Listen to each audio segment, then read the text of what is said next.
Now, a lot of you are probably wondering, especially people who know me, they're just like, what is going on? Why are you standing by your janky pickup truck with a poorly drawn sign of Maine? I actually have no idea if that's in shot because I actually can't see what I'm looking at right now. But what are you doing with all this? And about a year ago, I decided that something I wanted to do with my life and my film degree was that I wanted to take a lot of adventures, and I'm a huge watcher of Top Gear and the Grand Tour. They just ended, so I wanted to do a little bit of an adventure of my own. Now, I can't necessarily do too much in the way of challenges, mainly because I have the budget of about... Anyways, But, and also this car would break in half, but, I'm very excited to take you guys along on this adventure with me. I'm going to make sure that the whiteboard is now in frame as I show you guys my poorly drawn map of Maine. So we're going to be starting off towards Connecticut, which is by my feet. And we're going to be coming up and going through the bottleneck of Maine and then coming to the coast and ending on a place called Deer Isle. That's where we're going to be spending a few nights, and we're going to be going around the island not only to find stuff to do, but we're also going to be going to Rockland, Maine, and the breakwater there, and we're also going to be going to places like Stonington, places like the 5th Maine Regiment Memorial. I almost said headquarters. The 5th Maine Regiment Memorial, and we're going to be doing a lot of it, just going on a huge adventure. But yeah, that's what essentially you have to look forward to. Hopefully a lot of laughs, hopefully a big adventure, and I'm excited to take it on with you guys. We're of course taking this lovely 2008 Ford Ranger pickup XLT, which has around 7. I'm sorry to interrupt past me and also narrating me. I'm not in the Ranger. This, ladies and gentlemen, was a 2020 Ford Flex. It has a V6 engine, 3.5 liter. It goes up to 365 brake horsepower for all-wheel drive and has a passenger limit of 7 people. So, with my route decided, my vehicle acquired, and all of the necessities of life trapped in the back of my car, I set off. But soon, I started talking, and there was a problem. Damn. Cole! Zip it! Cole! Oh my god. I'm actually about to crash out. Everyone shut it. Everyone shut it. Everyone shut it. Oh my god. Oh my god, oh my god, oh my god. Everyone shut it. Okay. Really? On Do Not Disturb, it doesn't stop the fucking... Jesus Christ. I'm gonna shut them up. I am in a 2020 Ford Flex. It is one of the last of the station wagon variety. It's an SUV classification, but it's a station wagon. It can hold up to, I believe, it's somewhere around 7 passengers. Has a big backside, backside. So we are going to be taking this little baby all the way up to the glorious state of Maine. I don't know much about Maine, but we're gonna learn on the way. I do know a little bit. I know that Maine has quite a lot of beaches. It borders Canada. And they have lots of lobster. But it's not from Gloucester, so I don't care. Take me... Cole! Zip it! Oh my god, guys. That's insane. That I want to turn them off, but I straight up can't. Oh my god, you guys are tickling my ball sack! Ah! See, I hate how it stops everything. It stops navigation, it stops music, and it's just like, yes, we are going to tell you that you have a text. It like reminds me when I had an Android phone. Shut it, Armand! Now, if this thing shuts the fuck up, oh my god, stop sending me text messages! I can't even... Shut up! Shut up! Oh my... No! I can't even turn it on Do Not Disturb because it goes through the Do Not Disturb on my phone. It actually is fucking atrocious.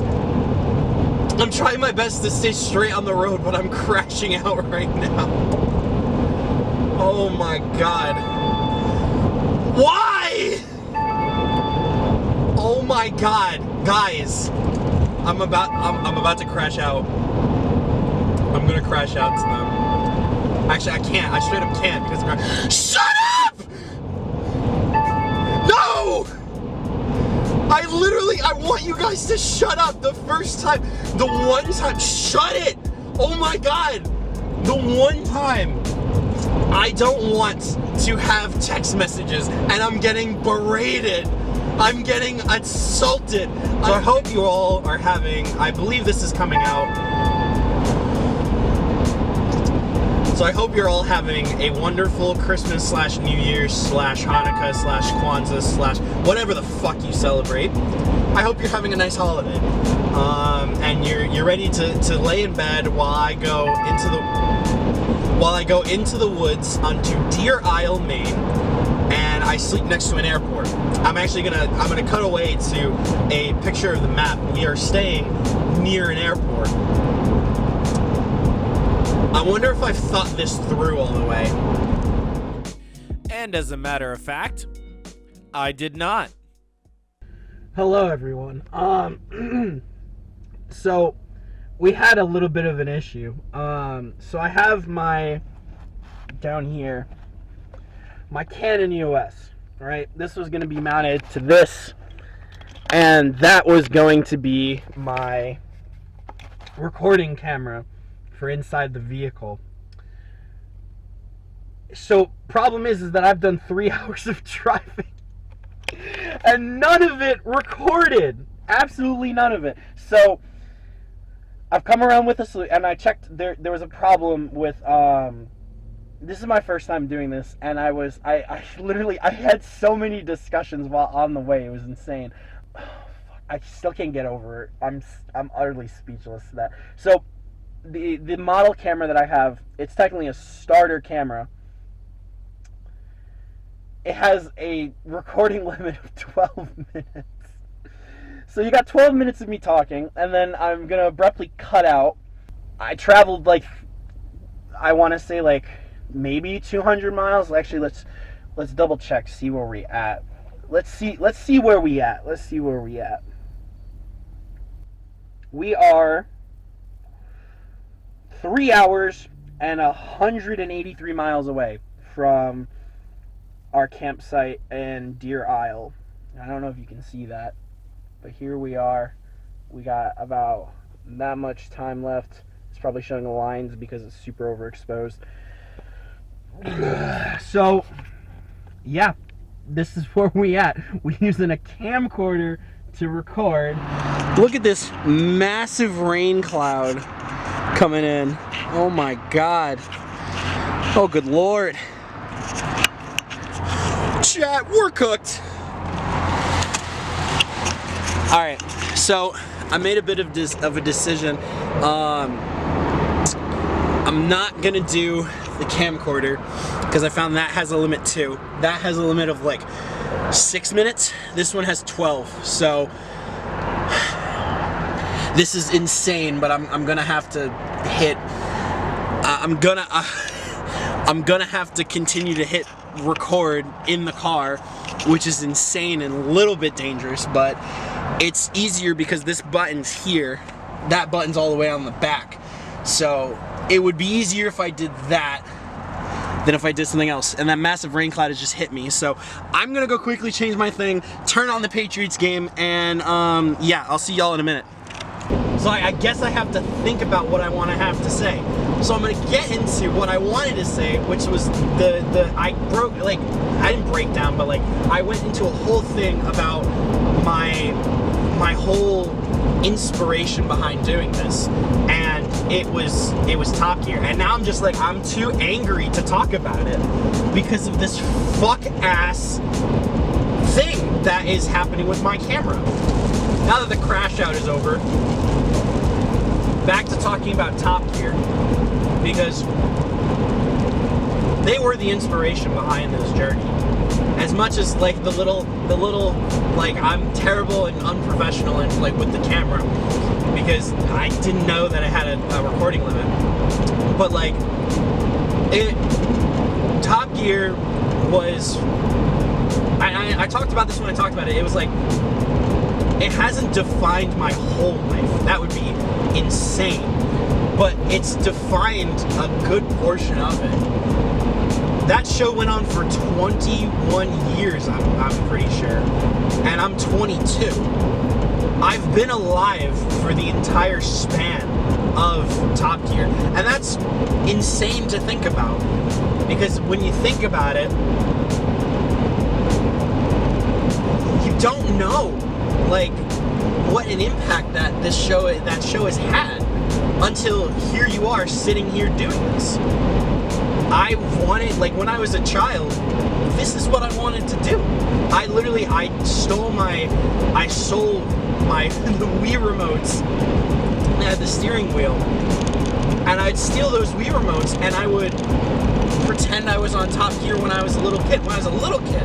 That's shaking, by the way, I can see that. But anyways, James at one point in the show was like, I hope that we've brought you a small amount of happiness. And it's like, that show has been a part of my life for so long. I wasn't even a part of it. And I'm not saying that I'm trying to be it. This is not me saying, I want to honor the legacy of Top Gear, but I'm not gonna be them.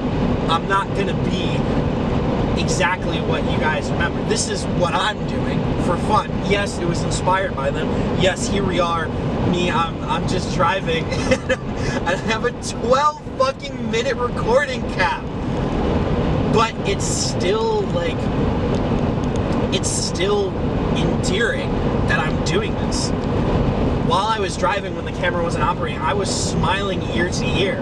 I had a song from John Powell, Test Drive from How to Train Your Dragon. I had that blaring while I was crossing a bridge. And that kind of freedom,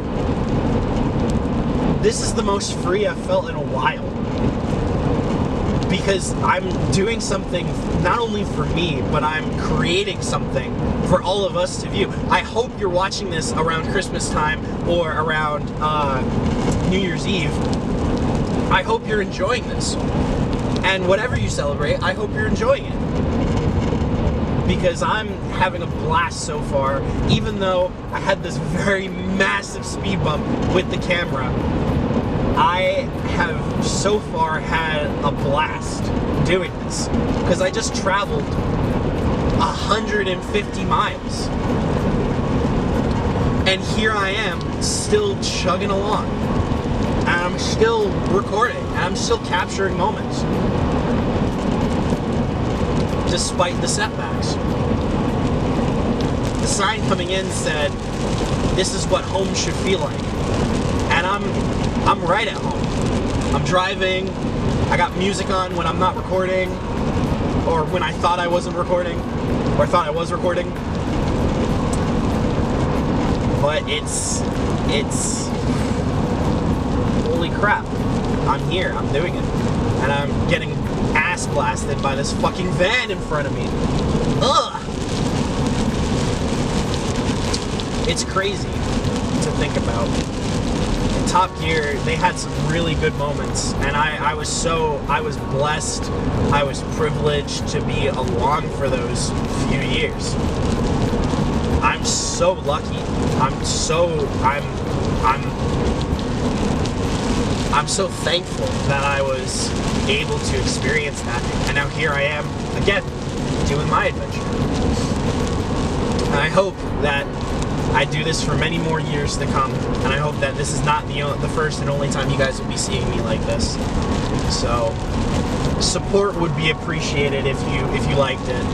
If you didn't like it, go ahead and leave a comment saying that you hate my guts and you want me to die, because I will read it and I will not take it to heart, and I will laugh at it, and I will screenshot it, and I will send it all, be like, hey, I got a hater. So please, if you don't like me, leave a hateful comment. I really hope you do. Because I'm having the time of my life over here. I was talking about it before, again, and I was talking about the car. The drive is nice.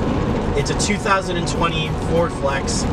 It's nice. It's been doing about 19 miles to the gallon. which is not bad.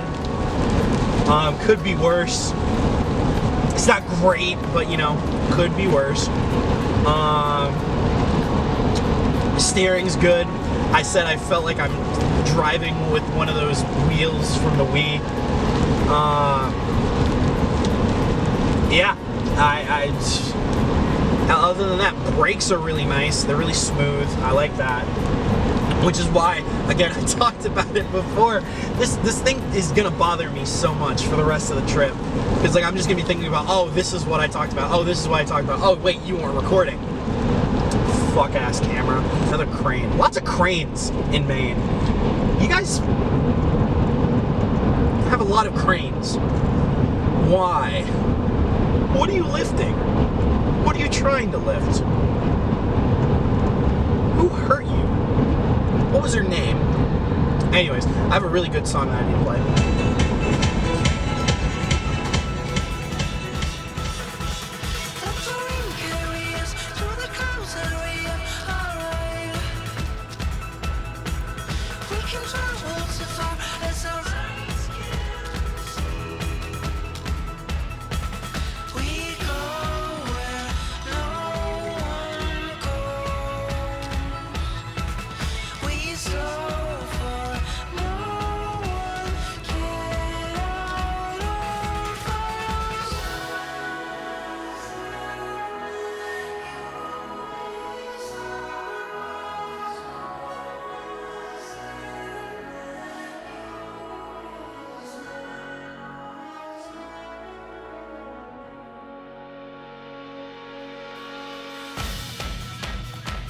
Bridge, I'm going across it, I think.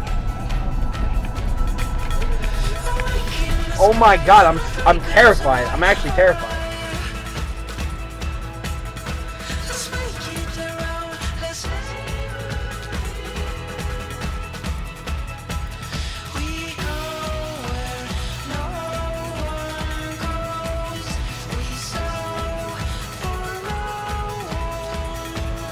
I cannot believe how long I've been driving for.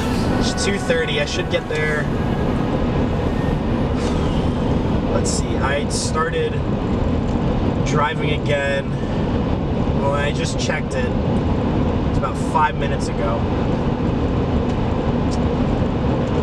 Hour 40. 2:30. Around 4:20, I shall arrive. I've been driving since 9 o'clock this morning. Oh god, this is really putting my driving to the test, and I like it. Again, I like it. I'll never get tired of driving, but it's really putting my endurance to the test. If I do this, I'm gonna be very, very pleased with myself. I'm gonna have a lot of confidence, I think, because I did this long ass drive in one hit.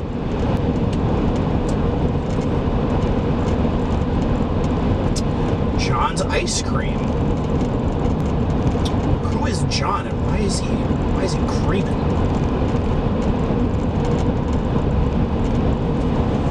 Graveyard along a lovely river. Oh wow. Huh. You know, if I die, this is my capsule to everyone. I'm not gonna die on this trip. Maybe. But when I die, tell whoever buries me to bury me there, out overlooking the river. It doesn't have to be this river specifically, just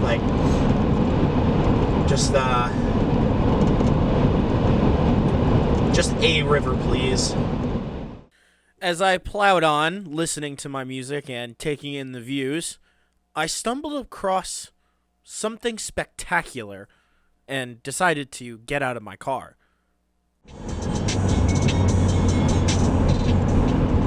Holy fuck that. Holy fuck! Alright, we're taking a turn off. Holy shit.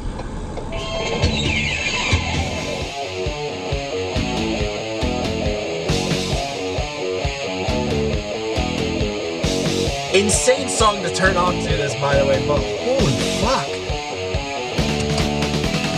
I'm getting out. We're looking at this. Oh my god.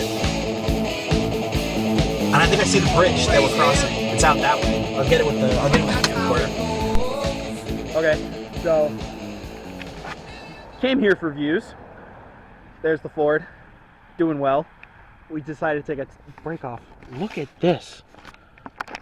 Look at this place with the sunset too. This was just here.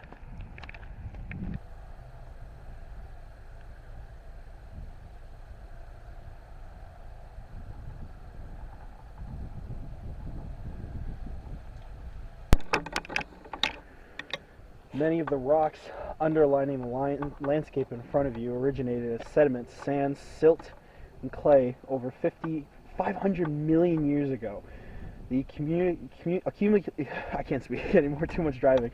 They accumulated down the edges of a slice of the continent that was being torn away from a distant large continent called Gondwana. Eventually, this continental slice and the sediments along its edge, which by that time became rocks, collided with the developing North American continent about 415 million years ago. During the collision, numerous large bodies of molten granite were intruded into the sedimentary rock. These bodies cooled and crystallized depths of 3 to 5 miles. I'm getting so cold. I hope you guys know how cold my hands are. Whole expedition. On August 13th, the combined American forces under General Solomon Lovely and Commodore Dudley Saltonstall finally moved against the British. An American ship signaled the imminent arrival of 7 British warships seen here. This is where they probably saw them. This has been an amazing place. But I do have to move on. Keep on keeping on. So let's get back in the car from whence we came. There's dog shit here. Oh, there's a place as universal as this. At least there's still dog shit. I am still just stunned by this place. Oh my god. After that amazing view, I kept on keeping on, as I said, and I soon reached my destination, Deer Isle.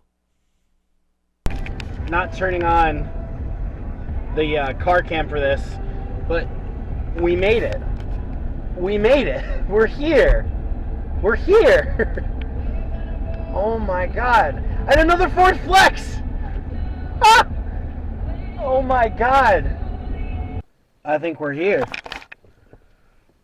Of course, my phone's now, it went from nothing but text messages to nothing. Nothing but things. Oh my god. This place is beautiful. And here it is. Our digs for the next couple of nights.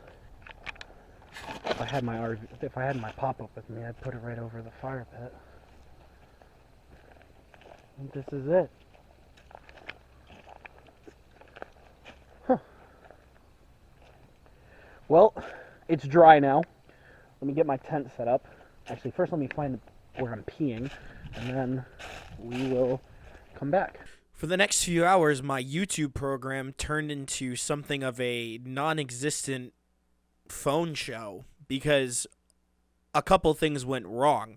And among those things, number one was I didn't have my tent stakes with me. And number two was it had begun to rain. Now, the nice thing about bringing the Ford Flex is that the back was spacious enough that I could theoretically set up in the back of the car and create my bed. So with one final phone message to all of you, I decided to set up what I could of camp, which was not much. Okay, hello everyone. You find me inside the car. We've had some fun, interesting developments. Development number one, it's pouring outside. And I had set up my table and stuff like that, thinking that this was going to pass, because the radar says there's nothing over me. It feels like that one episode from MASH when they're like, radar's trying to tell them oh, you're not getting shelled, but he's actively, like, the bombs are falling around him. I'm telling you, we're being shelled. Do you hear me? It's been going on for half an hour. Impossible. My latest intelligence map shows there are no enemy units in your sector. You are not being shelled, young man. Listen, buddy, I'm telling you, they've already knocked out one of our generators. They smashed our water tank, and we got 3 people wounded. Well, listen, if you don't believe me, listen for yourself.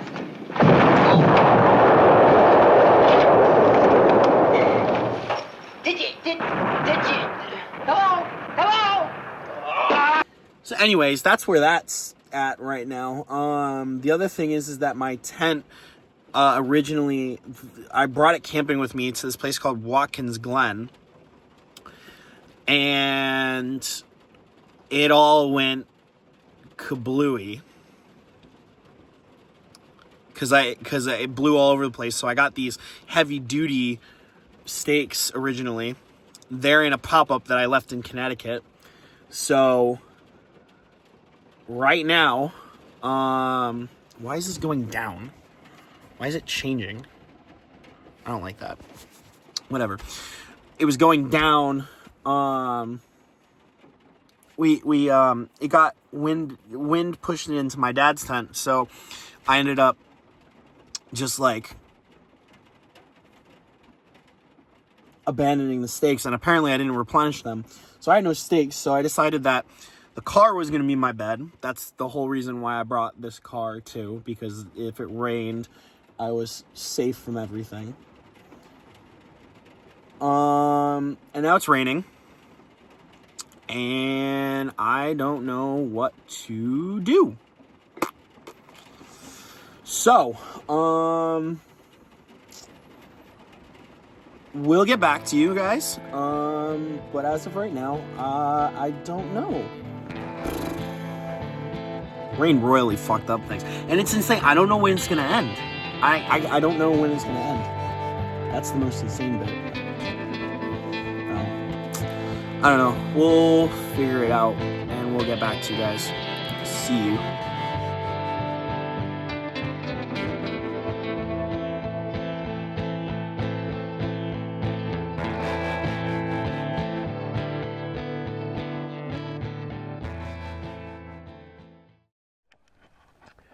Good morning, everyone.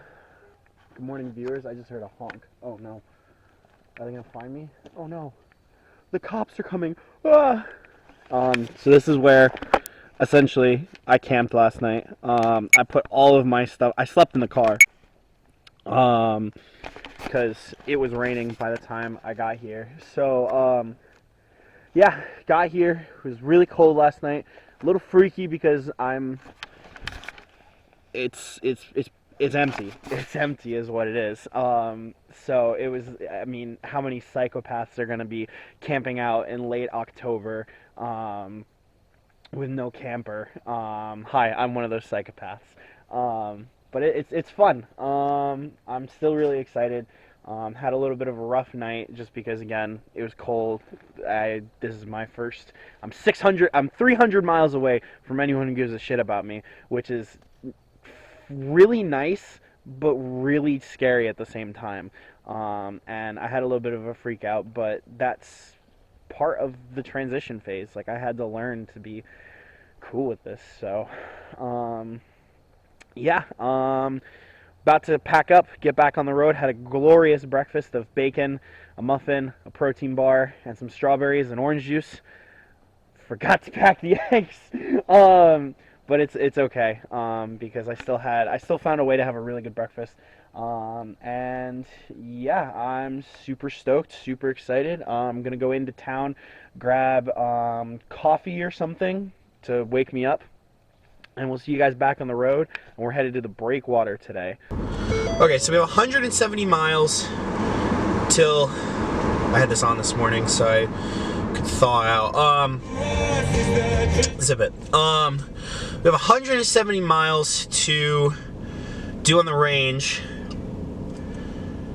So what I think I'm going to do is I'm going to drive there, fill up, and then come back. But first, we're gonna take out our trash and we're gonna get coffee, because we need coffee. We need something to keep us alive and well. So we are going to go into Stonington and we are going to figure this shit out. Okay, let's load up my Mongolian throat music. That's what I'm choosing to listen to this morning. Let's load that up. Let's do Wolf Totem. And we are headed out. We're going to the town of Stonington to get some coffee from my good pal I met last night named Joey. And here we go. Let's get it, bastards and bitches! Don't hit a tree. Don't hit a tree. That would be atrocious. I'm gonna see if there is some kind of trash back there. I'll be back.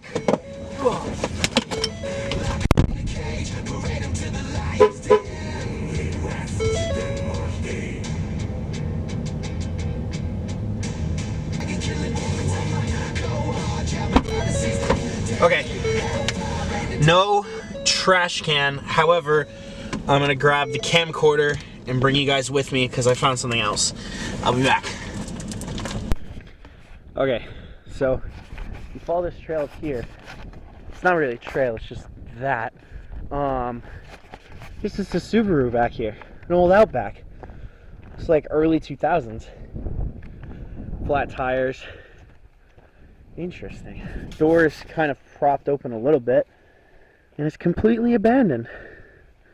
I don't know who was here last, but sucks to be them. There's that as well, which I'm wondering if that's where this guy threw his trash this morning. The reason I came back here was because a guy threw his trash out here this morning.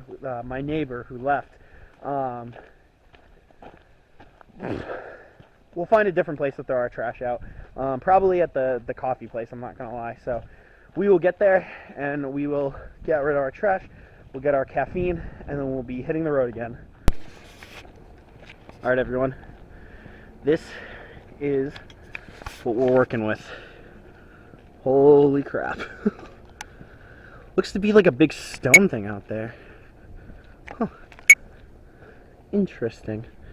Intriguing, most definitely. I'm gonna go right to the edge here, but I'm not gonna go down the gangway because that sounds like a terrible idea. But the ocean is right here. This is all, well, islands into the Atlantic. There's a place up there where people eat. That's where I ate over there last night. But holy crap, this is where I'm staying. This is where I'm sleeping and staying. It's all right there. Holy crap. Okay. Coffee has been acquired.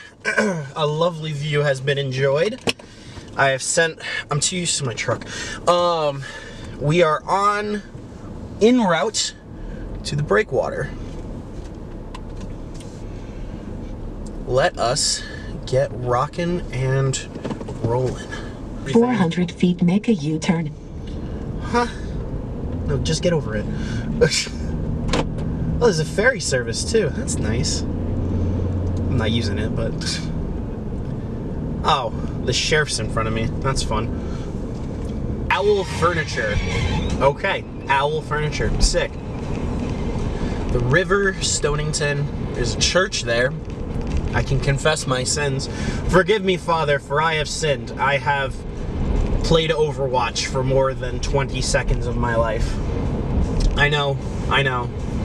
I'm truly the scum of this earth. I woke up this morning and another one of my TikToks that I posted and went crazy, one about video games. I'll link it in the description. But one of that video got stolen on Instagram again, and they put a credit this time on the bottom, and I thought that was crazy.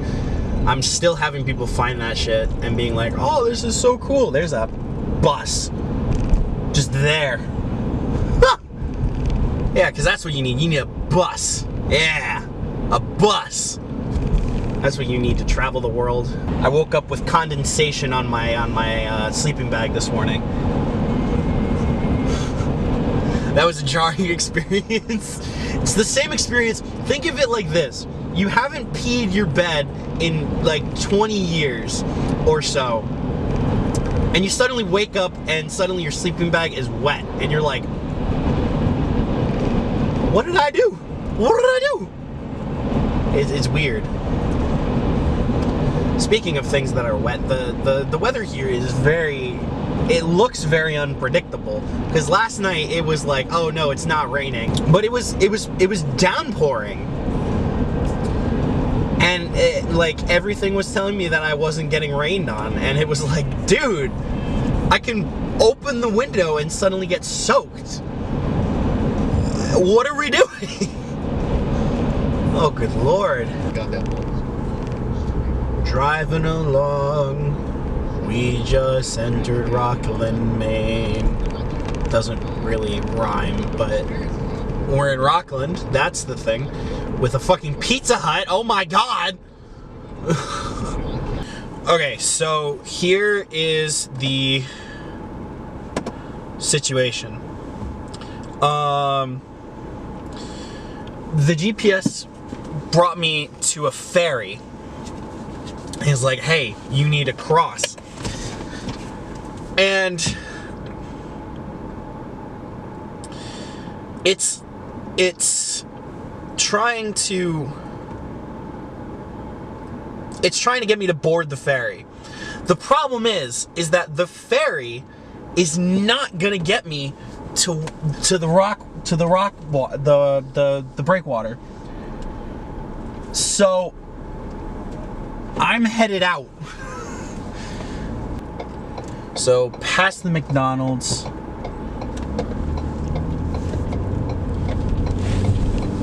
And then that's what he said.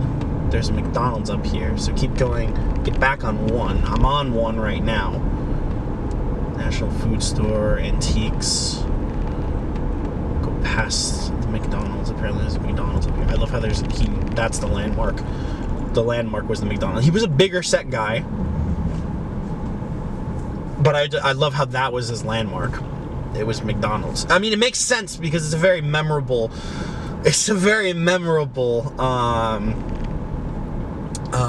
thing. But why did it try to take me on the ferry to get to the rock wall? The breakwater. Why would it do? I keep wanting to say rock wall because I'm in Rockland and breakwater or rock water. Like I keep wanting to say that bullshit. I've just discovered that Maine drivers are actually kind of assholes. Maybe it's just American. Maybe it's just other drivers. I think that we all just think that other drivers just suck by association. You know? Because, yeah. Breakwater Lighthouse. It's got the sign. Yes, good. We're going the right way. We're not taking the stupid ferry! What were you thinking? What were you thinking? Oh my god, we're on Waldo Ave. Fuck yeah. It should be bringing me to the parking. Yes, it is. And here we go. We are approaching. There's so many houses over here. This is funny as fuck. Everyone lives over here, and the lighthouse is just down there.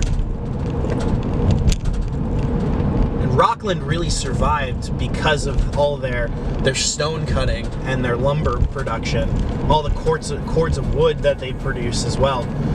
I'm gonna go through giving my whole spiel in a minute.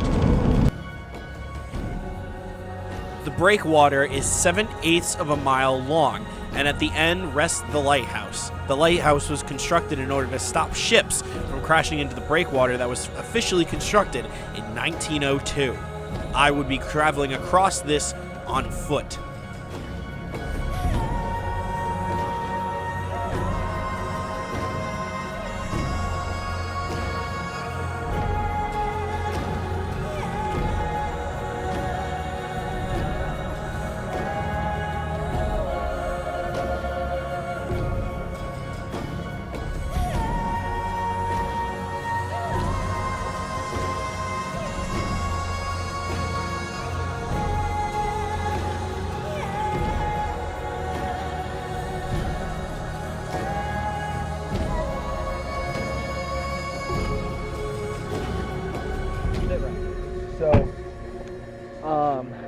made it to the breakwater. We're here.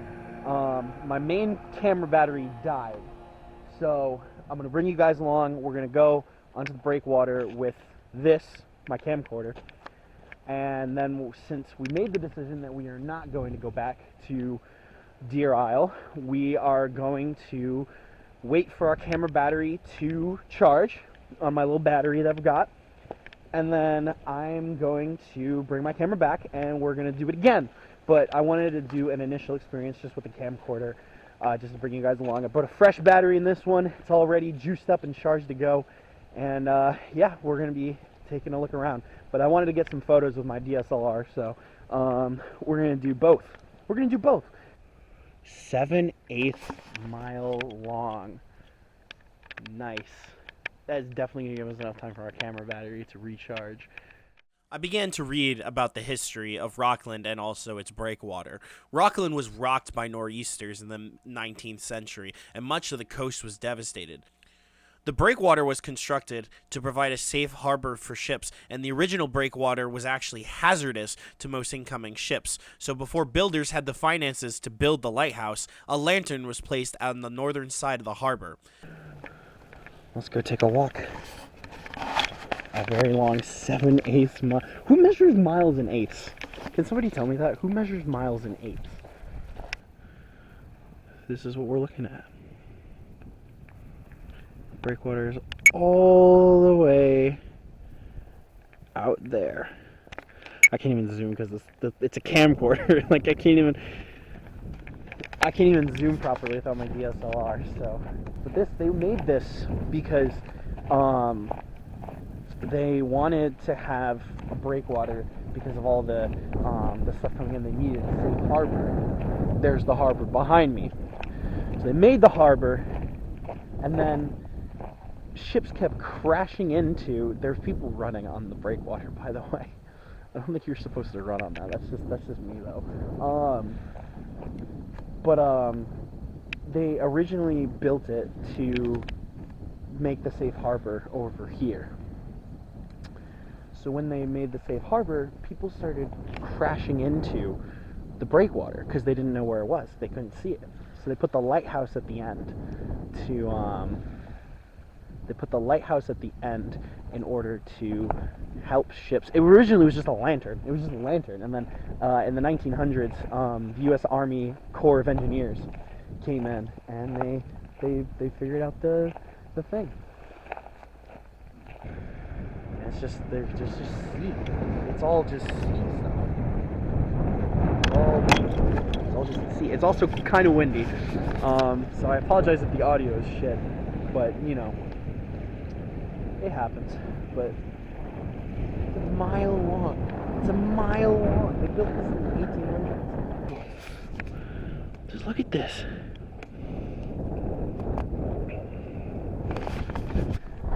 When people ask me, why did I go? I had a lot of people ask me, like, what are you doing? What's the inspiration? What's the whole thing? And I already talked about the Top Gear aspect. But, like, 80-year-old me is going to look back on this adventure and look back at this trip. And yes, I'm going to remember I was cold. I'm going to remember that I freaked out on the first night. I'm going to remember that all this. But, like, I came here to this place in this time. If like nothing, like this place feels like I'm in a time capsule, pretty much. It feels like I'm in a different universe. Like over there, that's Maine. That's America in the 21st century, 2025. But here, it's just a bunch of rocks. And then the lighthouse. It's very peaceful out here. I need a breakwater in my life. Just in my backyard.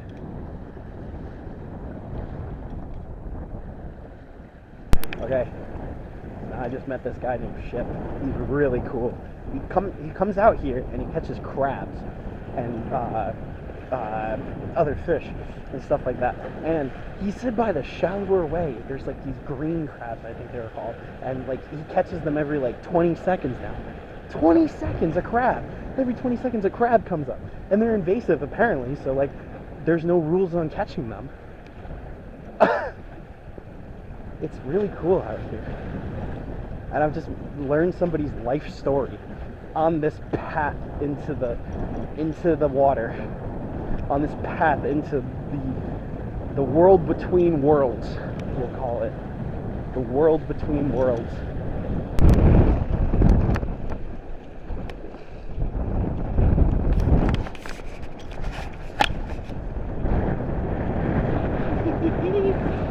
Oh, another boat. Oh, it's a ferry. That's the ferry that my Ford almost made me take.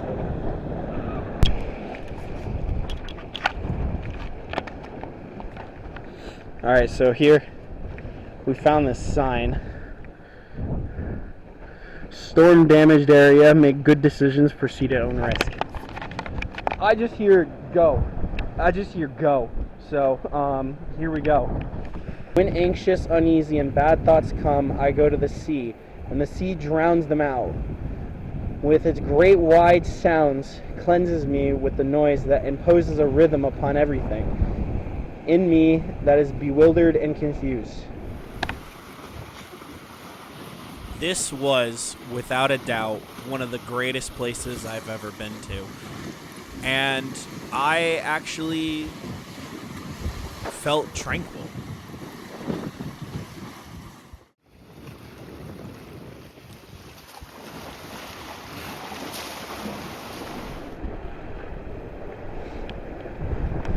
Okay, I do have a camcorder that's about to die, so I'm going to get the rest of the shots with my phone.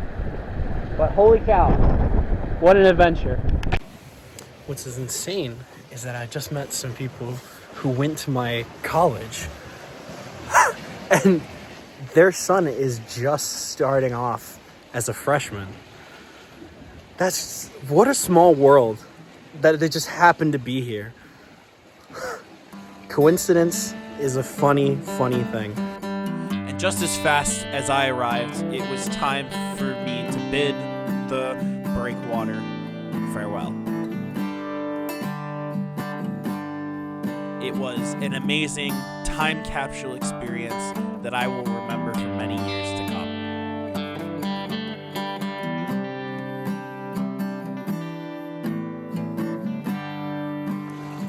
Astounding.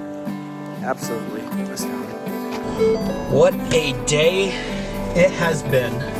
What a day. What a day indeed. Hopefully I don't crash into anyone or anything. Oh! Okay.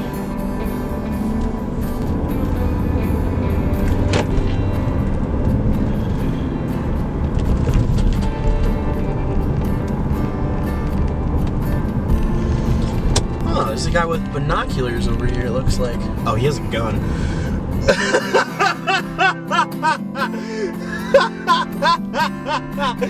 I met these people from Texas who now know my name. And they were like, we're gonna look out for your films. And I'm so excited to do that and to get people on board. And they noticed that I was journaling, and they were like, oh, you journaling? I said, far out, man. Of course, I met Ship. Ship catches crabs, I'm assuming for a living. He's a dope guy. I love him. He's amazing. He was gracious enough to talk with me about what he does. And it's actually really cool that he was just out there doing his thing. I decided to pull into one of the local inns and check myself in and just enjoy this absolutely amazing moment. I felt like I was actually retired and enjoying my retirement.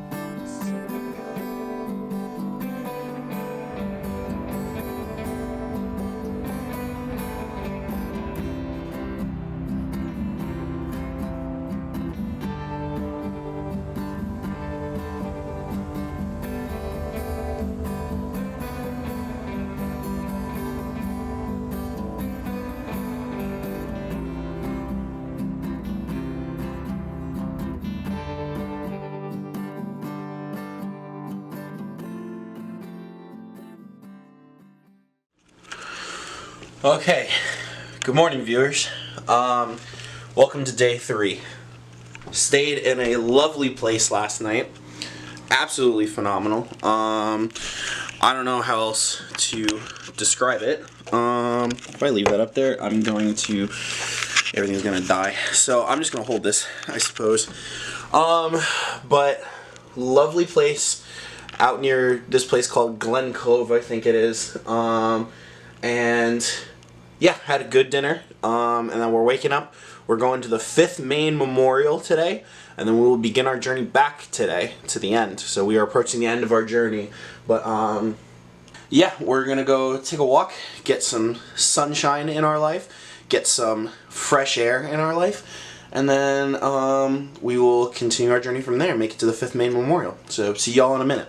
Holy fucking ocean! That is just beautiful. I'm gonna try to get that with my camcorder.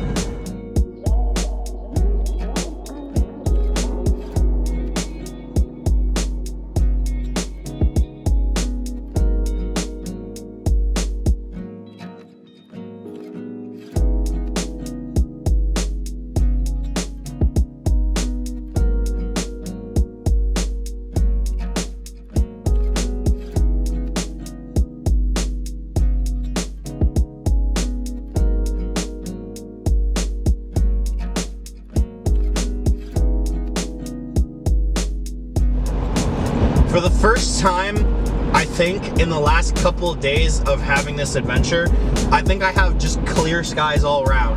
Like, there's a cloud there. That's it. Everything else is just clear as day. On this journey, I brought along, I read. I know you're looking at me and just like, there's no way that kid reads. But I do find myself finding a book, that rare special book, that like I just can sink my teeth into. And one of those books is a book made by Michael Cera, I believe. It's the book called Killer Angels. And if I got the name wrong, I'm gonna put it in the subtitles being like, I'm an idiot. But he wrote the book Killer Angels. It's based off of the 1863 clash between the North and South of the Battle of Gettysburg. Quite literally one of the most bloody battles of the war and in American history. And it's really inspiring to me. Not the bloodshed, that is not important. I had a grandfather who, my dad tells me this story all the time, and it's kind of with other forms of media that I've digested and consumed. I have a very anti-war mindset. My grandfather told my dad one time, he looked at him and he's just like, you know, Ben's dad, I'm not saying his name, you know, Ben's dad, war isn't glorious. There is no glory in it. There's nothing but blood and death. And it's very true. War is perhaps one of the... You'll never meet somebody who's so enthralled with human conflict throughout history, but hates war. I'm sure you'll find a bunch of them, but like, there are a lot of people who really like things like Star Wars, people who like World War II history, people who like Vietnam War history. You'll find some of them, mainly teenage boys, that are like, yeah, this shit's pretty cool. And I agree to an extent. The history is cool. The blood is not, though.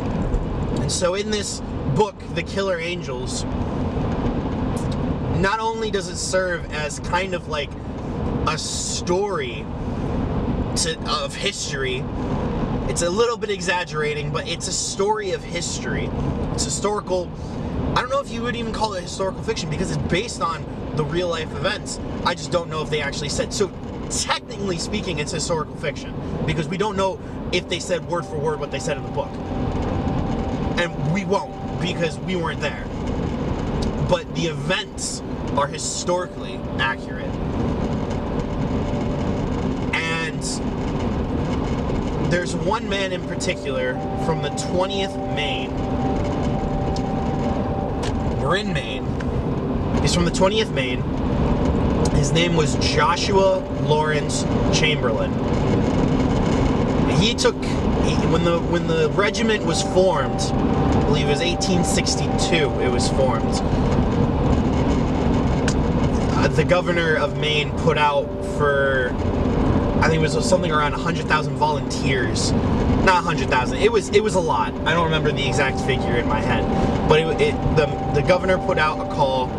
Chamberlain was originally supposed to work in government or stay at the college because he was a college professor.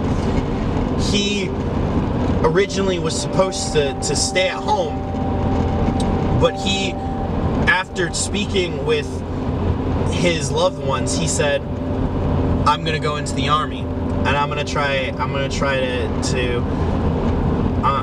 can't be sitting at home. And he got an officer's commission after some time with a professional officer leading the regiment.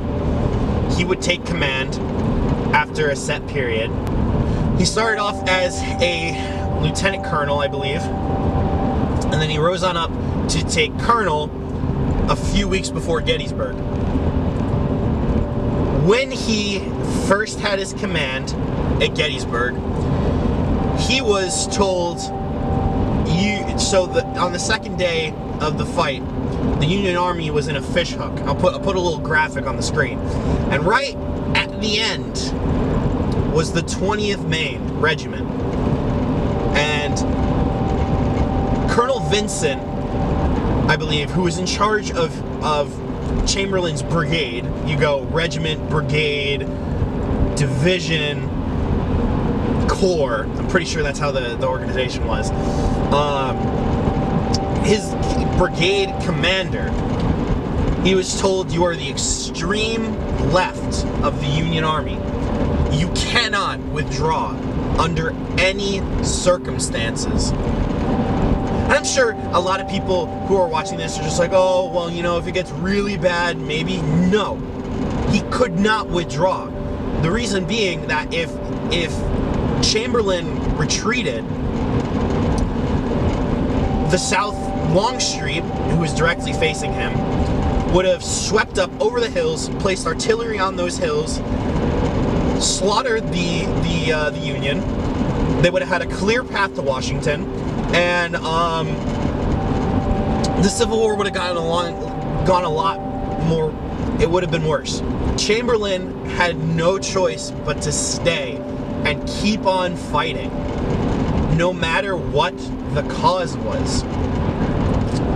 And we're going to get back to that keep on keeping on in a minute. It was a necessity. And so he held out as long as he could. He kept on fighting, and then eventually the dreaded words, probably the most dreaded words in all of human history, probably the most dreaded words in all of the American Civil War, probably the most dreaded word in military history. I'm out of ammunition. What are you supposed to do? Are you going to throw sticks at him? Throw rocks down on him?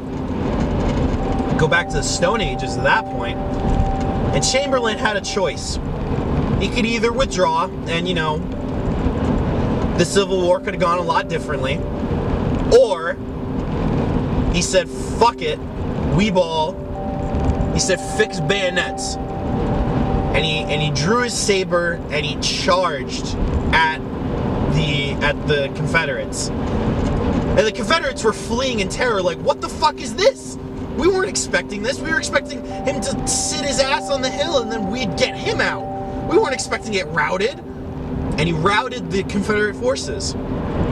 And just in the nick of time, too, because that's when, I believe it was one of the New York regiments came in and took over. He had the gall, the audacity, the courage to keep on keeping on. Kept on fighting. He found a radical solution to a problem. Instead of running his head into a brick wall in a conventional way, he found a way around it and persevered.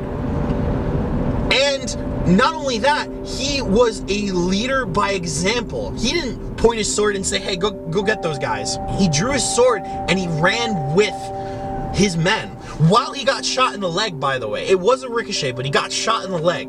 It's one of the most inspiring tales I watched that movie I watched the movie Gettysburg when I was like 12.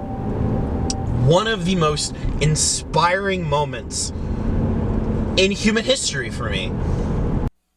After that lovely delve into history, I kept on driving on, and the day before I had Googled the 5th Maine Regiment Memorial and found out that it was actually closed for a reason that I don't know. So as I was driving, I was trying to figure out what to do instead of the 5th Maine. I could simply drive back to Connecticut, call it a day, but then the universe had other plans for me. There's a bay area over here. I might get sidetracked here, I'm not gonna lie. Take the next left onto Lincoln Street, then turn left onto Federal Shut up, Street. Google! I'm getting sidetracked. I sat and Googled because I looked back on a sign that I saw not even a mile back that said to Fort Edgecomb. So, why not get sidetracked and check it out? This was Fort Edgecomb. The 2-story octagonal wooden blockhouse located on David Island was built in 1808.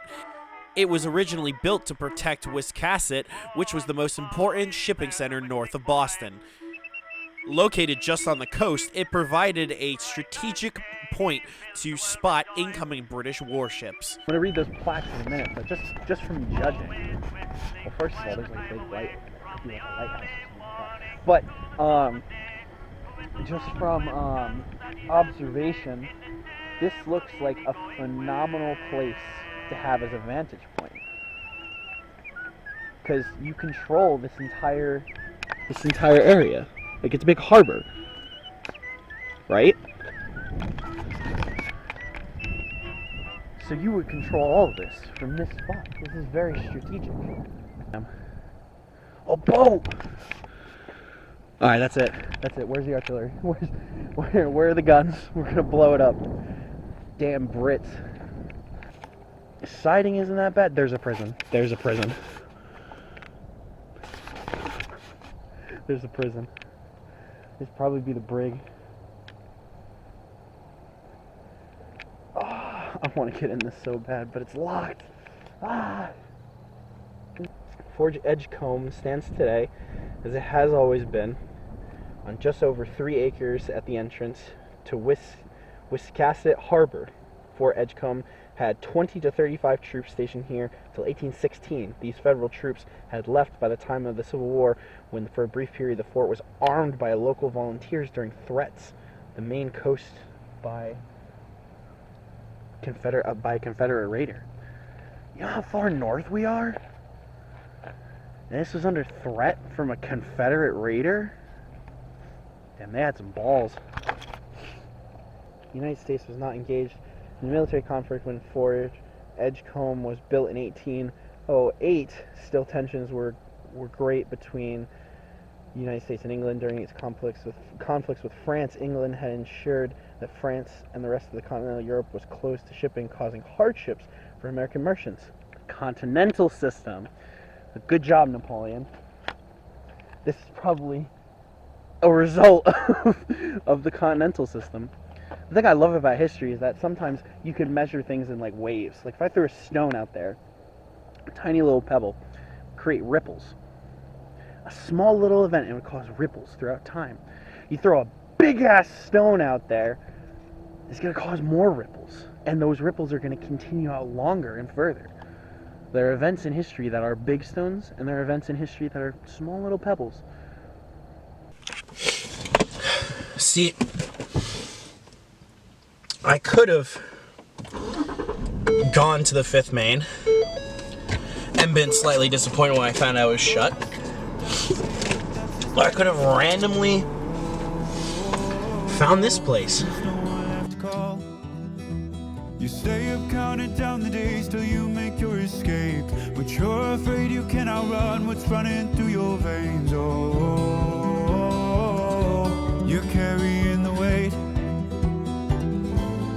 dead of night on that broken road. I won't let you walk alone. Oh, my brother, you don't have to follow in your bloodline.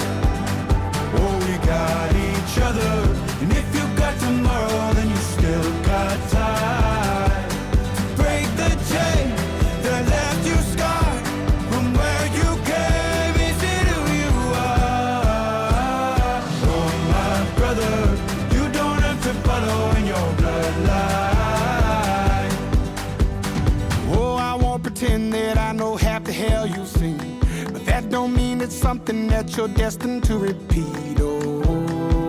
Oh, you're stronger than you think. You know it has to end, but you don't know where to start. You can pack your bags and I'll meet you where you are. Oh, I'll be waiting in the car in the dead of night on that broken road. I won't let you walk alone. Oh, my brother, you don't have to follow in your bloodline. Okay, we are stopped off at a rest stop. Quite literally the same rest stop where I found out that that thing only had a 12-minute span. So I'm gonna stop off, get some food, use the bathroom, and I'm going to check the batteries and everything, and then we're gonna begin the final leg of our journey. I don't know if I want to go back. I don't know if I do. Just meeting everyone on the road. We'll talk about that in a minute. So, the car. I mean, I'm just gonna come out and say it. This is a magnificent car for a road trip. It's fantastic.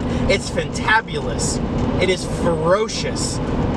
The nice V6 engine gives you enough power to, like, when I just had my foot down normally, I was finding myself at 80 miles an hour. That was me just going at like a normal pace. Whereas in my truck, I would have to be having my foot down, keeping the steering straight. This just took it like a champ. And it just continued, it kept on keeping on. And the more I used it, the better it got. I started this journey at like 19.3 mpg. I am clicking over to the figure now, and I have averaged 20.3 miles to the gallon. But the other things are, the brakes are good, the power is smooth. It doesn't necessarily, like, you can hear yourself in here. Granted, there are still like wind noises around you, but you can't get rid of that altogether unless you have yourself in a soundproof box, which I think would be absolutely, like, you would go insane. You would go crazy. It'd be like being in that soundproof room that everyone just freaks out in. It'd be like that. Now that I've explained that, like, the steering is really good, stereo is fucking phenomenal. Now the drawbacks are, it's not the most appealing car to look at, which is fine, because you don't do a road trip car to look at it. You do a road trip car because you're driving it. But I just wanted to take a moment and reflect a little bit, because I went into this thinking, oh, I'm gonna do this because I want to do this, because I want to go out into Maine. I want to do this because Top Gear inspired me to do this, blah, blah, blah, blah, blah. And the journey kind of changed that in a way. And because I had met so many people, and also because I had seen such amazing places, I kind of learned that this was a self-improvement thing. Not only that, but the reason I was inspired by Top Gear was because this.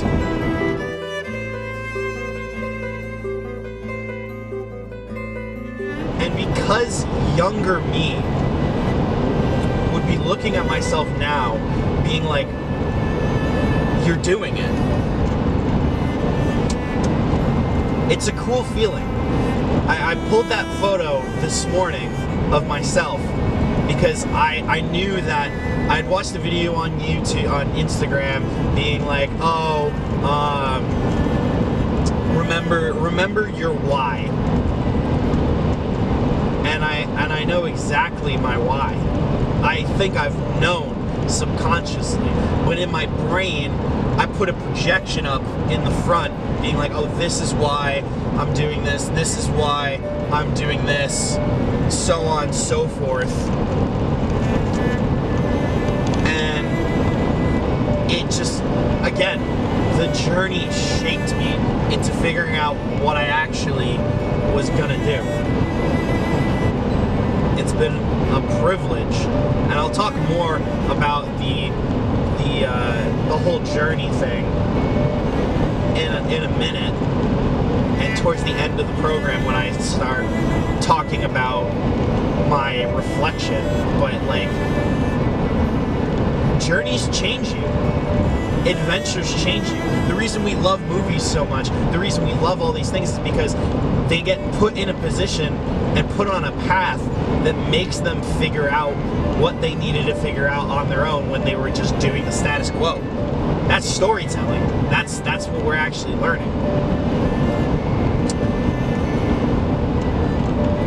And it's really cool that I can walk away with this knowledge. And I did. I went to Maine in the fall. It's a beautiful state. It's phenomenal. I don't think I've ever seen a state that is so accessible to everyone in New England. That's just amazing.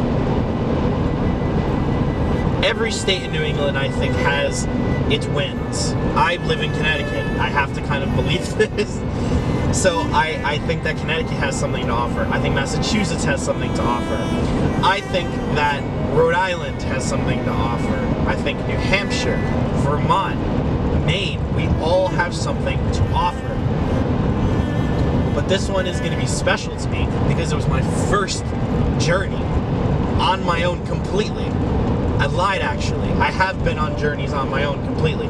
But this is the first one that I designed, filmed, and went into a whole thing without... I don't know how to describe it. It's the first time I'm doing something like this. And another thing, too, is that I was going to talk about this before all the Civil War stuff, but I kind of decided that this trip has a theme song. And originally, I thought it was going to be, again, we changed through this journey. We were molded by this journey. So I kind of assigned a new theme for this special. This first ever journey adventure / special. And I'm gonna play it right here. I'm gonna get so copyrighted. I don't care. I do not care.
with that, In 1.5 miles, turn right at exit 59 onto I-495 South. don't interrupt me, bitch.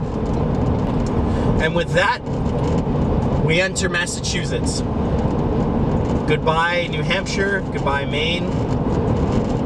We are now traveling through the heart of Patriots territory. And this is the first time I did something like this. Hopefully first out of many. But again, life might have a different plan. And I'm happy I did it nonetheless. 80-year-old me is going to be very, very pleased with myself that I've done this. I do need to say that with traveling, it's like Doctor Who said, and I'm gonna put the clip of it here, and I'm gonna say that I agree with this sentence. There's a lot of things you need to get across this universe. Warp drive, wormhole refractors. The only thing you need, most of all, you need a hand to hold. Time machine is very important when traveling and other stuff, but most importantly, you need a hand to hold. 1.5 miles, turn right at exit 9 onto I-84. What'd I say about interrupting me? What I was saying was, you need a hand to hold. And honestly, that's what would have made this perfect in its entirety. Take that person with you. Go out on that adventure with that special somebody, that person that you're really close friends with, your family, your siblings, that best friend that you want to punch in the gut. After that final message, it was time for me to pull the car in and to deliver one final message and to say goodbye.